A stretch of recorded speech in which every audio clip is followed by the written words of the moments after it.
NASCAR is coming to Chicago for a second run on the city's streets in July of 2024, so this seems like an ideal time to discuss the history of Chicago's motor speedways. I'm Tommy Henry, and this is the Chicago History Podcast.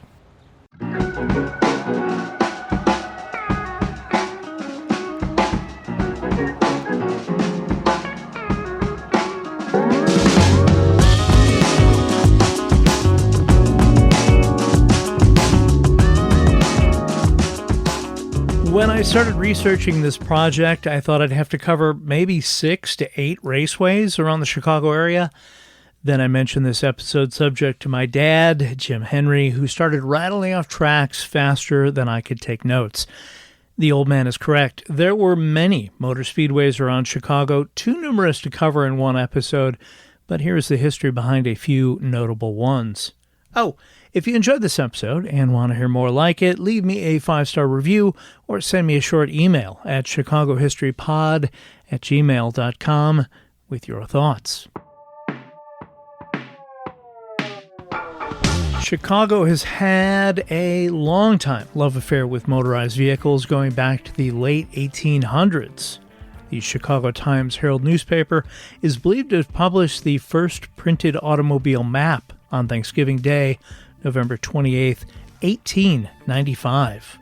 The Chicago Times-Herald event was the first automobile race to be held in the United States, sponsored by the newspaper publisher to promote the new motorized vehicle industry and, of course, sell newspapers. A simple map was included in that day's newspaper of the 54-mile course, which started in Jackson Park, close to where the Griffin Museum of Science and Industry is today, to Evanston, Illinois, just north of the city, and back to Jackson Park. The first 500-mile race, or Auto Derby as it was called, in the Chicago area was held on July 16, 1915 at Speedway Park in Maywood, Illinois, about 12 miles straight west of downtown Chicago. This was not the first 500-mile race in the U.S. That would be the Indianapolis 500 held 4 years earlier in 1911, but this was the first in Chicago. Speedway Park, with its 2-mile wooden board track, only operated between 1915 and 1918, but has a special place in racing history. According to Stan Kowalczynski of ChicagolandAutoRacing.com, the track was located on 320 acres of farmland just south of 12th Street between 1st and 9th Avenues, 22nd Street being the ground's southern border. Construction was completed in about 60 days using 14 million feet of lumber supplied by timber titan Edward Hines, 100 carloads of sewer and drain tile, 15,000 concrete piers, 50,000 cubic yards of cement, 500 tons of nails and spikes, 1,000 tons of steel, 2,000 carloads of cinders, and 6 miles of road approaching the park. Early open-wheel Indianapolis-style racing events at the park were said to attract upwards of 80,000 fans, but due to numerous reasons, including the U.S. entering the First World War in 1917, attendance was continuously short of expectations. One ill-scheduled race event coincided with the Chicago White Sox playing the New York Giants in the World Series at Chicago's Comiskey Park on the same day. Rising costs, unpaid bills, and unhappy creditors began to mount. Speedway Park's final race was held on July 28, 1918, just 3 short years after the track's opening, and included a fire on the track that very nearly burned down the speedway. Speedway Park eventually fell into bankruptcy. The track was dismantled and the property was purchased and donated to the U.S. government by Edward Hines Sr. of Hines Lumber Company fame for a veterans hospital. This was, after all, right after the end of World War I. Although it was originally called the U.S. Public Health Service Hospital 76, but referred to as Speedway Hospital, on October 24, 1921, President Warren G. Harding declared that the facility would be renamed to honor Hines' son, Edward Jr., who was killed in France during the early part of World War I. It was the first American Veterans Hospital to be named after a person. First opened in the late 1800s for horse racing, the Roby Speedway was a 1-mile dirt track located between 108th and 112th Streets near the Indiana and Illinois border in Roby, Indiana, a small town that was later absorbed into Hammond, Indiana. The Roby shifted gears and began hosting motorized vehicle races in 1920 with a motorbike event. Soon after, Roby Speedway was staging big car events, attracting crowds of 16,000. To draw in fans, the Roby Speedway even gave away 3 Ford cars in October of 1920. One spectator who bought 2 tickets, Clyde Morris of Whiting, Indiana, had planned to bring his wife, but when his brother-in-law, Friel Everson, cool name, of Chicago stopped by, Clyde decided to bring him instead, handing him one of the Ford raffle tickets. I'm sure you can see where this is going. When the numbers were picked by a blindfolded child, it was the brother-in-law's ticket that was chosen, leading to some bad blood as he refused to give up the car, and an eventual lawsuit that resulted in Clyde, the guy who bought the tickets originally, being awarded the car and likely plenty of awkward family events going forward. I should mention, as much as some of these tracks will sound as though they were a bit ramshackle, they attracted top racing talent. Indiana native Wilbur Shaw, who would go on to win 3 Indianapolis 500 races, drove at the Roby Speedway in the mid-1920s, as did Chicago and Billy Arnold, who would go on to win the 1930 Indianapolis 500 after leading 198 of the race's 200 laps, still the record for most laps led in a single race. Arnold was 24 years old at the time. In August 1936, driver Ray Pixley of Fullerton, California, died during a 45-mile race in front of 26,000 spectators at Roby Speedway. Pixley's car, traveling at speeds of 80 miles per hour, overturned, pinning him underneath. Pixley died en route to a hospital in Hammond, Indiana. He was 26 years old. Pixley's car was saved, and just 3 weeks later, a driver named George Connors was also hurt when that same car overturned in front of a crowd of 20,000, leaving Connors seriously injured. The final race at Roby Speedway was a 50-mile event held on September 20th, 1936, and was won not by a Chicagoan or even someone from Illinois. It was won by Rex Mays, a California native. The Roby Speedway was closed after the 1936 season and was soon demolished. The former site of the Roby, just south of where 90 and Indianapolis Boulevard split, is now a shopping center on Roby Drive. Thornton Speedway at 175th and Halsted on the very south side of Chicago originally opened for harness racing. In 1924, the half-mile track was upgraded to get in on the rising interest in motor racing. The first events held were motorcycle races, and soon auto races were held at Thornton. Unfortunately, I didn't find much on this track, although Thornton Speedway did host events such as ones from the Colored Race Drivers Association of Chicago. In May of 1925, Joe Louis of Philadelphia, Edwin Hornaday of Muncie, Indiana, and Wild Bill Jeffries, the 1924 runner-up for the title of Colored Race Driving Champion of America, took on Bill Carson and Cliff Jackson of Chicago, in addition to others. This was the first of 4 planned events that season for the Colored Race Drivers Association of Chicago. The final one, to be held in October, had to be postponed due to the poor condition of the track. The Thornton Speedway only held races for 3 seasons until the track was deemed too soft and too dangerous on which to race. Small oval tracks popped up with some frequency around Chicago, including Raceway Park, a quarter-mile dirt oval track at 130th and South Ashland near Blue Island, which opened in 1938. A decade later, the track's black dirt racing surface was replaced with clay, and soon Raceway Park was hosting 80 events a year, with the track open on Wednesdays, Fridays, Saturdays, and Sundays. It would soon earn the nickname World's Busiest Track. Races there continued into the late 1990s, but with diminishing crowds and increasing expenses, the owner sold the property. Raceway Park was demolished in March of 2001. On the site is a large L-shaped strip mall called Raceway Park Shopping Center.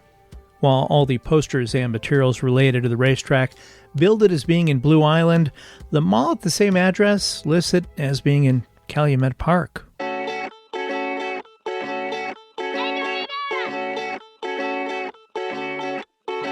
When I first read about the Evanston Speedway, I thought, where in Evanston could there have been a speedway?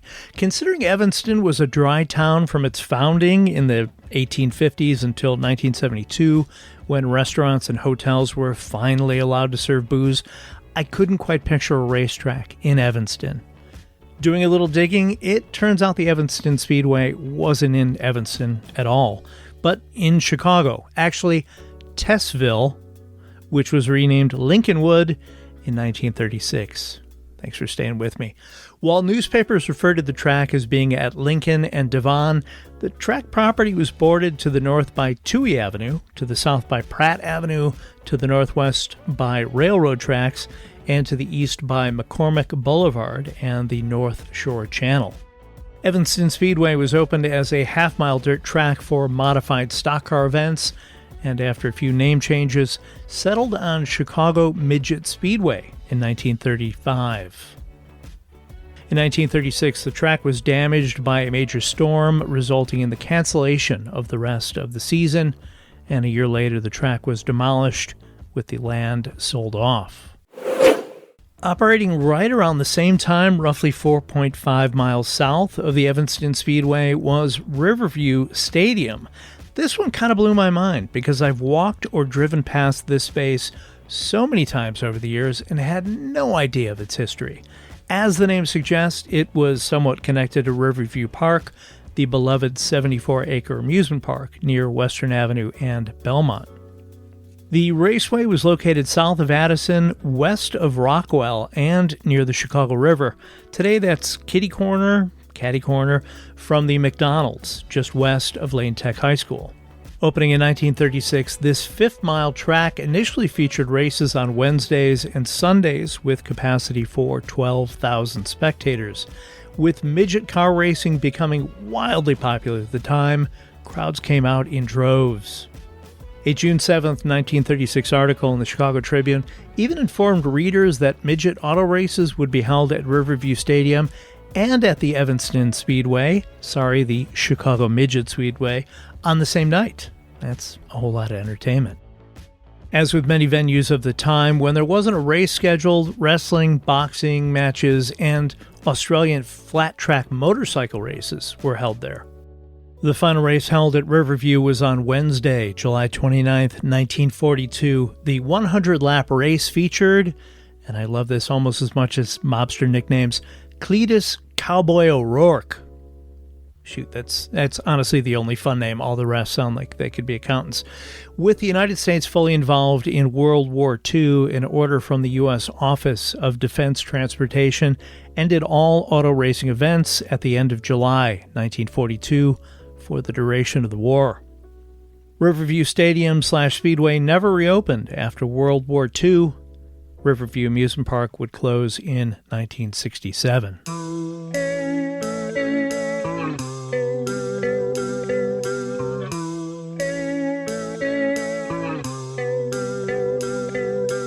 The International Amphitheater at 43rd and Halsted hosted many events from its opening in 1934 until the Wrecking Ball took it down in 1999, including livestock shows, college basketball, circuses, religious events, and rock concerts. Elvis performed there in March of 1957. The Beatles performed there in 1964 and in 1966. The amphitheater was also home of the Chicago Bulls during their inaugural season of 1966 and 67, and the 1968 Democratic National Convention was held there. So it should come as no surprise that this versatile venue also hosted racing events. In the 1930s, racing events were held at the 124th Field Artillery Armory at 52nd and Cottage Grove. The building reportedly held the country's first indoor midget auto race on a wooden board track on November 18, 1934. But as the U.S. readied itself for World War II, the building was made unavailable. Racers needed a new venue. Events shifted to the International Amphitheater, just 3.1 miles from the Armory. Midget auto racing was held in the amphitheater in the 1940s and 1950s to great success. A 1948 poster promoting a 100-lap event listed general admission as $2. Children were just $1, and if you wanted to get all highfalutin, you could get box seats for $2.50, about $33 in today's value. March of 1958 saw the introduction of the world premiere of the Indoor Grand Prix for sports cars, featuring pro and amateur race events, midget car races, and a Grand Prix motorcycle event. Man, if you loved cars and noise and gas fumes in March of 1958, this was the place to be. In late 1962, a press release announced that beginning December 30th of that year, indoor drag racing would be held at the amphitheater, with the event touted as, quote, the world's only indoor drag races. The press release went on to read, a special drag strip is being constructed in the two large halls south of the amphitheater area, with steel guardrails on each side of the 60-foot wide racing strip. The acceleration portion of the track will measure 440 feet in length, about a third of a normal quarter-mile strip, with the deceleration or slowing stretch of 660 feet. Trophies will be presented in 38 classes of competition, with a special award to the top eliminator, the fastest in the meet. The inaugural event saw 148 entries and a crowd of 5,000 spectators. According to an article on speedsport.com, hay bales were placed at strategic spots, and safety helmets were not required. Indoor racing was held during the 1962-1963 season and the 63-64 season, but in late 1964, the Fire Prevention Bureau of the Chicago Fire Department shut things down. It would seem that having many cars loaded with that much fuel was considered hazardous. We are, after all, a city that has seen its share of deadly fires. The International Amphitheater was demoed in 1999. Now the home of the Chicago Bears football team, Soldier Field hosted many races before and after the war. The first event I found was a midget race in 1935, which was run on a quarter-mile dirt track. The next motor race was not held until 1939, when the AAA held a World Championship Midgets event and built a quarter-mile board track with high banking. It wasn't until after World War II ended when racing at Soldier Field became a regular occurrence. By then, the venue showcased a quarter-mile paved track where both midget cars and stock cars raced. The late 1940s and 1950s saw Soldier Field becoming the most popular venue for big-time stock car and midget car racing, and with its capacity, it was bringing crowds as large as 89,000. In 1956, the track was extended to 3/8 of a mile and ran a NASCAR Grand Nationals race led by Fireball Roberts. One ad from a June 1955 issue of the Suburban Economist in Chicago promoted stock car races every Saturday night at Soldier Field, and below that promoted races every Tuesday night at 87th Street Speedway. I'll get to that track in a moment. General admission was $1.50 and kids were just a quarter. They didn't hold racing events at Soldier Field in 1959 due to the Pan American Games, but came back the following year. Unfortunately, after just a one-season break, racing wasn't drawing as many fans to Soldier Field. Race events eventually ceased in the late 1960s, and the track was taken out to make way for the Chicago Bears when they moved from Wrigley Field to Soldier Field. 87th Street Speedway was located on the city's southeast side at 1111 East 87th Street at Greenwood Avenue between Cottage Grove and Jeffrey Avenues. Originally known as Gill Stadium, It was home to a women's baseball team in the 1940s and 1950s. During the late 1940s, midget auto racing was in decline. Short track stock car racing would soon become all the rage. The 1/5 mile dirt track at Gill Stadium hosted midget races during its inaugural year in 1948, but they also added stock car competitions. On Labor Day, 1948, stock car races had a program of their own. After the following year, racing was stopped as baseball moved back into the stadium. As 1952 approached, baseball moved out of the stadium and the track was modified into a genuine racetrack, with the stadium officially renamed 87th Street Speedway. Also in 1952, residents of the area tried to force the city to revoke the racetrack's license, complaining the loudspeaker system could be heard for 9 blocks, quote, when the wind is right, and that motorists attending the races endanger children with fast driving. Nothing appears to have come of those complaints, and the track continued operating until the end of the 1956 season, when the land was sold and the track was demolished.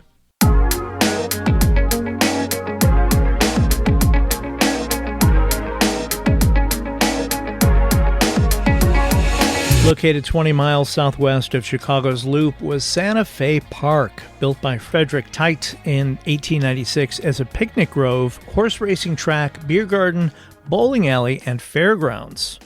The original track eventually transitioned from horse racing to its first motorsports race in the 1920s before a tornado wiped out the grandstands. A new track was built in 1953, rechristened as Santa Fe Speedway. It had a focus on stock cars, IMCA sprint cars, midget race cars, and motorcycle events. In the track's second year, Santa Fe Speedway received its first and only NASCAR Grand Nationals race. As time went on, the track became one of the more popular tracks in the country, and all the big-name drivers would come to race. A very young Tommy Henry, that's me, spent many a night watching motorcycle races at Santa Fe Speedway with my parents. So popular were the races at Santa Fe Speedway that many were televised live on WGN-TV, with baseball announcer Jack Brickhouse calling the events. In January of 1996, after more than 40 years of racing fun, local drivers reportedly received letters advising them that the racing was suspended for the season. 3 years later, in 1999, the Speedway was leveled to make way for a $70 million upscale housing development. As a nod to the former occupant of the land, 2 of the streets are named for the Speedway, Santa Fe Lane and Santa Fe Court. If you're on 91st Street just west of Wolf Road in Willow Springs, you'll find a Santa Fe Memorial boulder.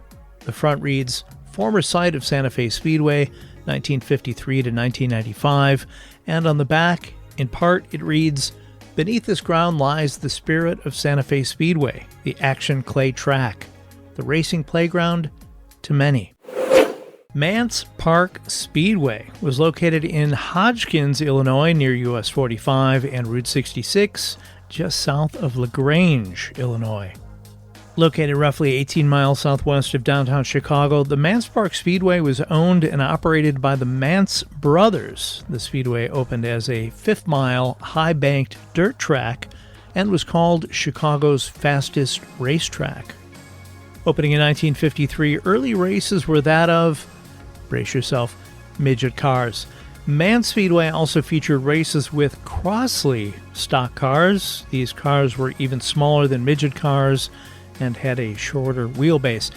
So I gotta say, I knew little to nothing about Crossley cars, so I did a little digging, and here you go. The Crossley Corporation was started by Powell Crossley Jr., cool name, in Cincinnati, Ohio. After making his fortune manufacturing auto parts, Crossley jumped into the automobile manufacturing business, making low-cost subcompact cars, with the first Crossley production car debuting at the Indianapolis Motor Speedway in 1939.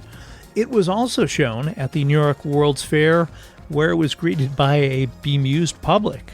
At just 10 feet long, it weighed fewer than 900 pounds and was powered by a 13.3 horsepower V-twin air-cooled engine that kicked out a whopping 580 cc's. I'm not a huge engine guy, but from my research, that's about what snowmobiles or Sea-Doos use. Of course, with a price tag of $325 for a coupe, about $7,400 today, or the sedan, priced $25 more, there were certainly benefits to the Crosley. During World War II, Crosley halted production of autos to focus on building vehicles for war use. With gas rationing during World War II, the Crosley subcompact car became quite popular, owing to its 50 miles per gallon performance, and that's with 1940s efficiencies. When gas rationing was eventually lifted, post-wartime baby boomers wanted larger cars for their growing families, and the Crosley microcars fell out of favor, eventually ceasing production in 1952 after having manufactured approximately 77,000 vehicles. Back to Mance. After only 2 seasons, the Mance brothers decided to pave the racetrack, which helped the owners draw in larger fields of cars and increase the Speedway's fan base. During its years in operation, Mance Park Speedway became a multi-purpose space, hosting rodeos, boxing matches, and other events in addition to auto races.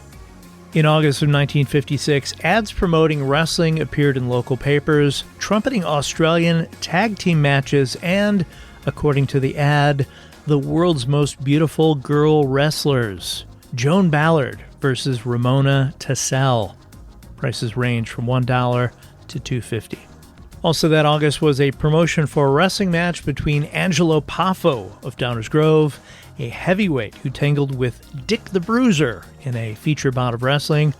On Labor Day of that year, the Cavalcade of Canadian Hell Drivers, try to say that 3 times fast, referred to as the greatest show on wheels, made its first appearance in the Chicago area when it staged its Thrill-a-Second performance, which showcased such unbelievable feats as a new Meteor convertible shot 80 feet through the air out of the mouth of a giant cannon. After the 1960 season, the owners shut down operations, eventually converting the land. It is now the site of the Valley Oaks Mobile Home Park. If you're familiar with the area, the track was right near current-day Mance Street to the south, 63rd Street to the north, Bills Lane to the west, with Sharon Lane right in the middle of where the track once was. When track owner Harold Mance died in 1989 at the age of 72, his obituary mentioned his longtime standing as a public figure in Hodgkins and Lyons Township. In addition to running the Speedway, Harold Mance held master's degrees in inner-city studies and political science from Northeastern University and taught at Morton East High School, Morton College, and Triton College in the Chicago area.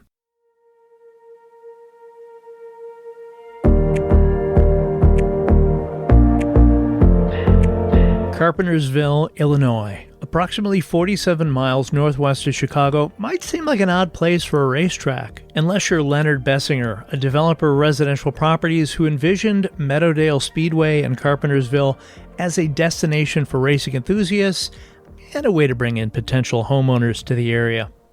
Located on Route 31, about 2 miles north of the Northwest I-90 tollway, Meadowdale Speedway was originally going to have a 4.2-mile course on the 232-acre site, seating for 135,000 and parking spaces for 100,000 cars. There were plans for 2 man-made lakes, an 18-hole golf course, and a country clubhouse. Built in fewer than 6 months, Meadowdale didn't get the lakes or the golf course, but it did feature a notoriously dangerous turn, the banked 45-degree Monza wall, and also showcased races featuring an exotic front-engine sports car called the Scarab. Cool superhero name. The weather on opening day of the track on September 13th, 1958 was hot and windy, with 25-mile-an-hour gusts kicking up the dust from the surrounding area where planted grass had not fully taken root. Attendance on that inaugural day was announced as more than 151,000, a figure Sports Illustrated called, quote, an unbelievably high figure. Those who braved traffic backups and a long walk from the parking lot found themselves coated in dirt. For the drivers, conditions were equally bad, with visibility due to the swirling dust often reduced to fewer than 100 yards.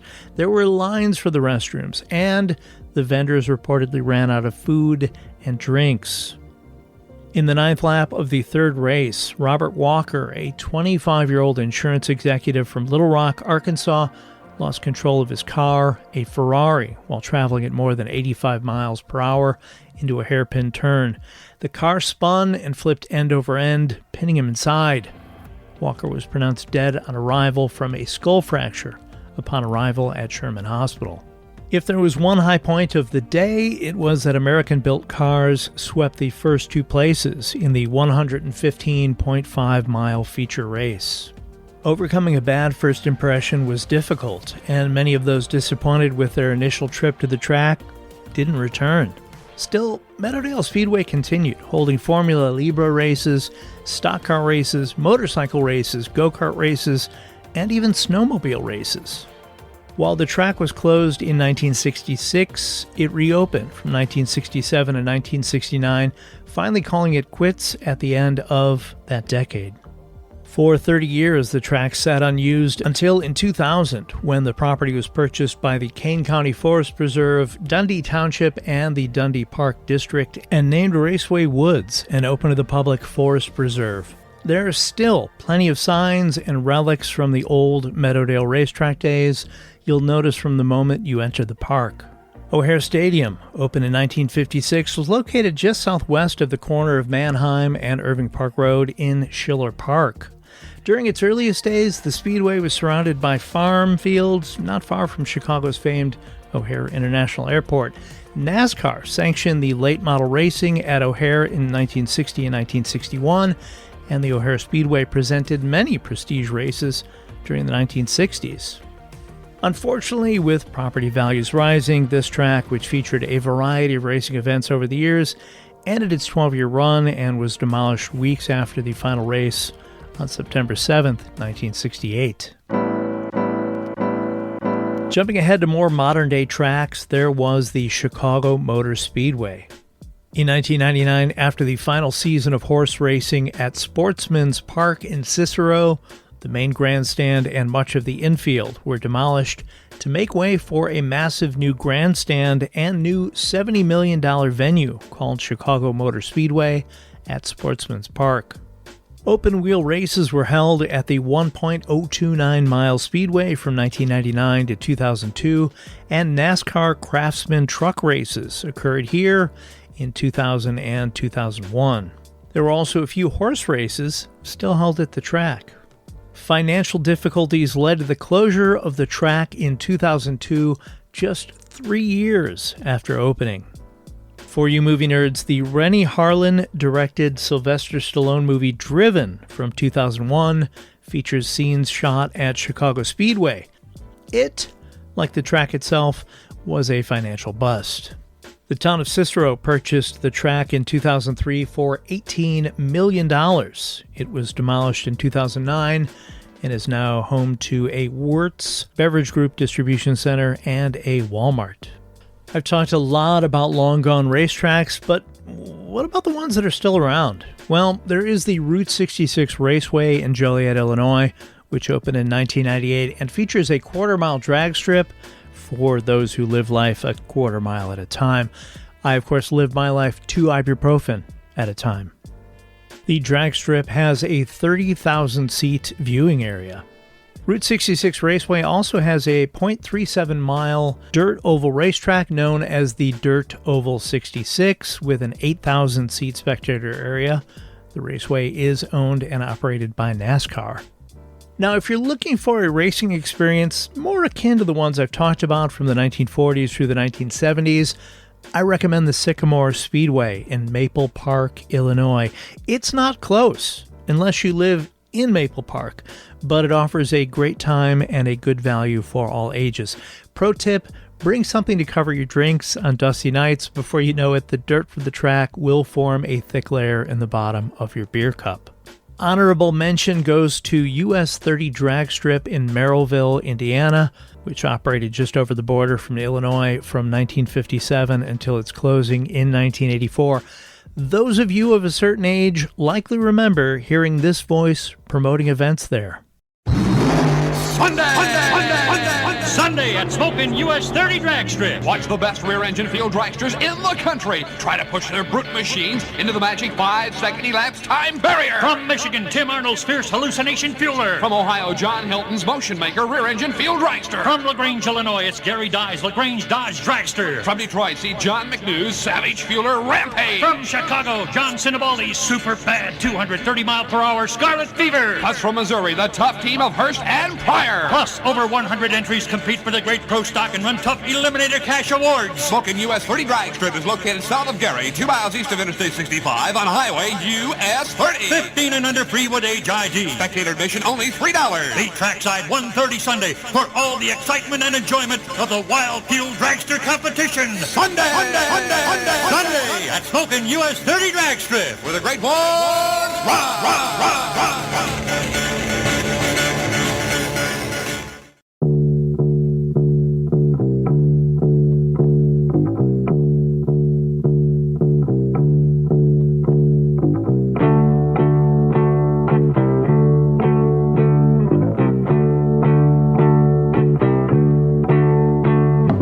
Thanks for listening to today's episode about Chicago's motor speedways. This episode was researched, written, recorded, and edited by me, the one-man band, Tommy Henry. If you have an idea that you think would be a good fit for the Chicago History Podcast, I would be thrilled to hear about it. Go ahead and send me an email at chicagohistorypod@gmail.com. I have links to some of the materials I used in researching this episode in the show's notes. As always, any of the items you purchase through those links, not just the ones I've listed, may generate a small commission and help offset the cost of making this podcast at no additional cost to you. If you enjoyed this podcast, please leave a 5-star rating or even better, a written review, especially if you listen on Apple Podcasts, as it will help the podcast grow and reach new fans. Your review may be featured on a future episode or on social media.